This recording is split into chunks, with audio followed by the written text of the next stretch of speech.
Penang கிடாவுக்கு சொந்தம் என்ற கிடா மந்திரி பசார் டத்துசி சனுசினோரின் பேச்சுக்கு நீதிமன்றத்தில் சந்திப்போம் என பதிலளித்துள்ளார் பினாங்கு முதல்வர் சவுகான்யோ.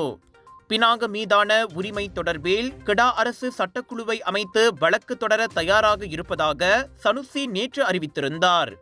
எனினும் கிடா 3 ஆண்டுகளாக இதே பிரச்சனையை எழுப்பி வருவதாகவும், ஆனால் பினாங்கு இன்னும் எந்த முறையான கோரிக்கையையோ அல்லது மனுவையோ பெறவில்லை என்றும் சவுகான்யோ கூறினார். கிடைத்தவுடன் மாநில சட்ட அலுவலகம் ஆலோசனை வழங்கும் என்றார் அவர். கிடா சுல்தான் சுல்தான் சலைஹுடேன் சுல்தான் பல்லிஷா இந்த விவகாரத்தை வெளிப்படையாக தீர்க்க வேண்டும் என்று அழைப்பு விடுத்ததை அடுத்து இந்த நடவடிக்கை எடுக்கப்பட்டுள்ளதாக சனுசி முன்னதாக கூறியிருந்தார். 2021 ஆண்டில் கிடா அரசாங்கம் பினாங்கு தீவு மற்றும் செபராங் பிராகின் குத்தகைக்கு மத்திய அரசிடம் இருந்து 100 மில்லியன் ரிங்கெட்டை கோரியது. 1786 முதல் அந்த தொகை மறுமதிப்பீடு செய்யப்படவில்லை என அது வாதிட்டது. இந்நிலையில் பினாங்கு ஆட்சிக்குழு உறுப்பினர் வாங் ஹுன் வாய் 200 ஆண்டுகளுக்கு மேலான ஒரு பிரச்சனையில் எதற்காக சனுசி சட்ட நடவடிக்கை எடுக்கிறார் என கேள்வி எழுப்பினார். சனுசியின் பணக்கோரிக்கை பயனற்றது என்றும் அவர் சாடியிருந்தார்.